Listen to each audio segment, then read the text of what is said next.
So neither of us have seen this. I think we should mention that. Colin has watched this already, and Jordan watched it, but apparently Jake Tapper has a rare moment. Had a moment of clarity. Yeah. Yeah. I mean, I don't know if maybe he drank caffeinated coffee this morning, and he doesn't usually do that. I don't know why Jake Tapper strikes me as somebody who would drink decaf, but he does. I have no evidence of that, but I don't know. I'm just spitballing. But you're a comedian. You're loud. But apparently he had a good moment here. I don't know. I haven't seen that. I'm excited to see watch this. it. Yeah, I am too. Apparently he grills Buttigieg. Secretary, the bill just passed the Senate despite objections from members of both parties who wanted paid sick leave to be included. Why are you okay passing a deal that does not guarantee paid sick leave for these union workers?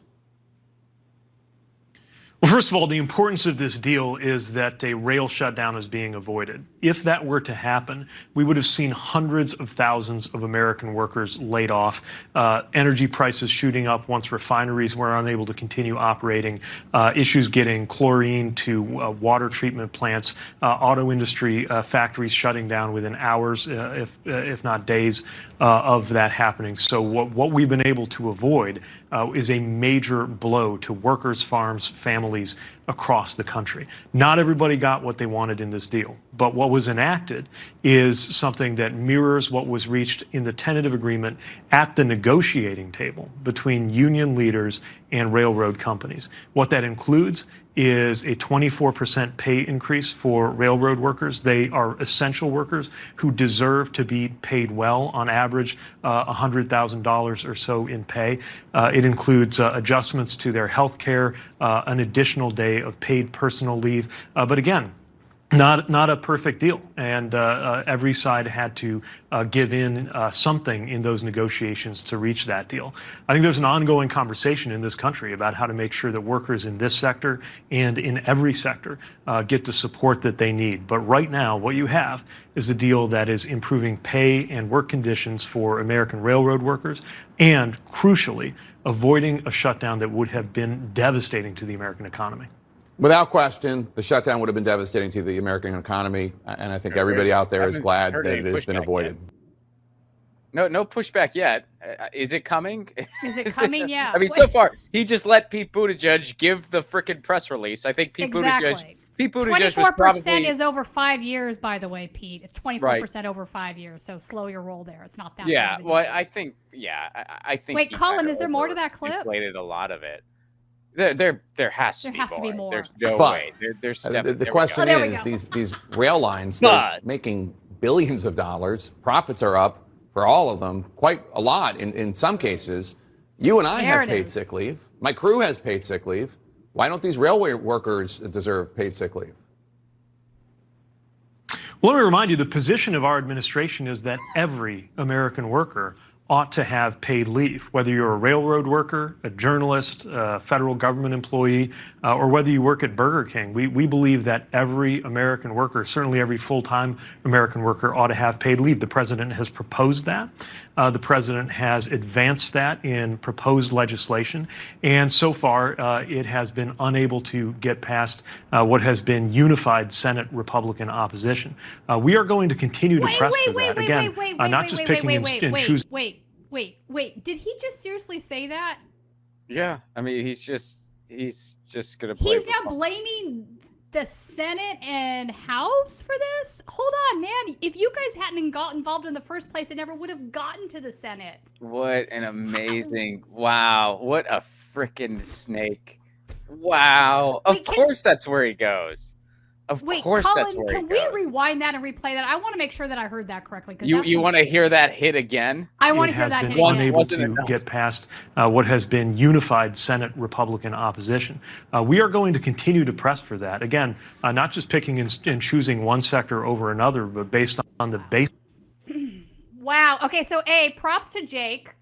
I got to give him props. He's right. He did give him pushback. He brought up the massive profits that they've been raking in. The money is definitely there. For anybody to say the money is not there is just nonsense. Was that pushback? For CNN, was that a reasonable question? It's CNN that's pushback. I understand that, but holy shit, is the bar low? Okay, I mean, imagine if take it, this though. was on indie media, people would be saying, "Come on, push a little harder." But on CNN, we're like, fair. "Holy shit, he actually asked a question." He asked a question as opposed to just giving Pete a platform to read a press release. That's amazing. That's amazing. It should be the norm, but it's just not anymore. All right, so let's carry on. Basic idea that every single American worker ought to have paid leave, just like you have in pretty much every country in the world. Right, but for now, right now, the tentative agreement that was reached at the bargaining table between union leaders and companies contains provisions like this pay raise and other improvements. Right. I get it, but saying that they ought to have paid sick leave and then getting in there and saying to the Warren Buffetts of the world, give these guys paid sick leave, or the White House is going to make you guys out to be the bad guys, and you're going to be the ones that are forced to blink after your reputations take a number of hits. That's a different matter. We've heard from multiple union workers who feel like the Biden administration has let them down. Gabe Christensen, a freight railroad brakeman who lives in Nevada, he told CNN, quote, "Here we have someone," meaning Biden, "who touted themselves as the most labor-friendly president for many decades, and he basically just betrayed us. There really is no difference between Democrats and Republicans anymore. They're just feeding corporate greed," unquote. What do you say to Gabe Christensen? Bravo. Well, if you don't think there's any difference, you should look at the difference between this president, who has advanced good-paying jobs, who has made sure the National Labor Relations Board is able to do its job, who has put in the first card-carrying union member to be labor secretary in a generation, who has upheld everything from Davis-Bacon wages to the kind of working conditions to make sure that unions can thrive, because he believes strongly in American unions, in organized labor, and is proud to be the most actively pro-union president in a generation. Again, that doesn't mean everybody got everything that they wanted. We need to have a broader conversation about. Just shut him down for a second here, because Pete. Oh my God. Okay, I'm glad to see the Tapper's like actually really, he is pushing back. So this is really good, solid stuff right here. But Pete goes right back to changing the subject to like, yeah, but we did this, that, and the other, and we're the most union-friendly administration in a generation. That's debatable. What is he talking about? Let's see if Jake Tapper pushes back on that. I'll be surprised if he has further pushback. Right. But let's see if he proves me wrong. So far we're 2 and 3. Let's see if it's 3 and 3. Go. The labor models and the business practices of transportation companies in this country, and I think that conversation's going to continue, and will reach a new phase as soon as the ink is dry on this bill. But in the meantime, what you have is a tentative agreement that was reached by union leaders and company leaders at the bargaining table, and there simply were not votes, as we saw, not the votes in the Senate for sure, to go in and change the terms of what was reached at that table. And this is not a situation where you can play around, where you can allow things to come to the brink even before the date of a potential shutdown. Several days before that, you would have seen shipments begin to wind down, hazardous materials, potentially including chlorine for water treatment in this country, not able to get to where it needed to go.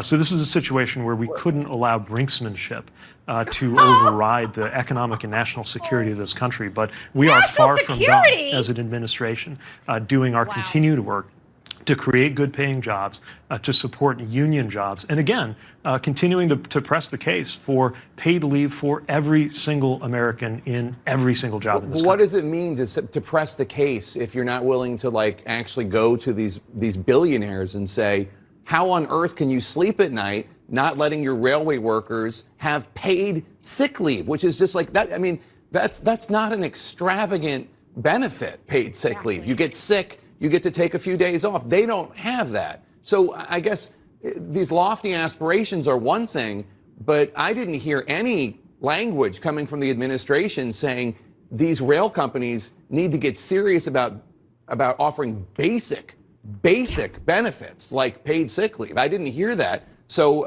I understand where Gabe Christensen is coming from. Yes. Okay, we're 3 and 3, Ron.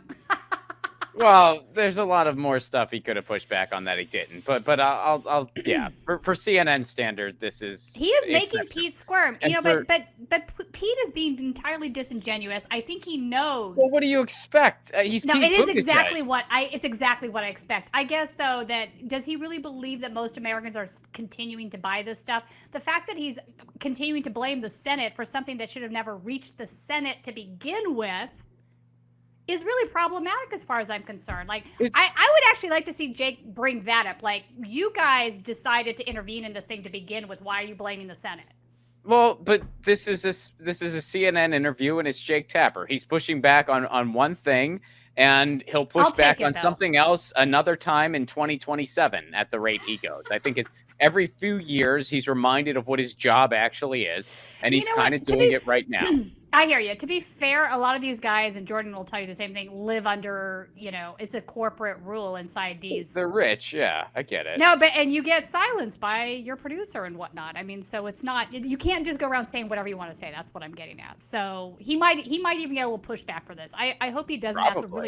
That's a solid interview. I'm glad to see that he was checking Pete on what he was saying. Is there more to it, or is that the whole thing? There's got to be more, right? Like, this administration supported was what the union leaders and the company leaders agreed to, and did not insert changes into the agreement, because that would have likely added time and complication to a process that would have taken us off the cliff economically. But let me be clear, very specific legislative proposals have come from this administration advancing paid leave. And if friends on the other side of the aisle would work with us, we could have had that, and we could have that in the future. That's going to continue to be something.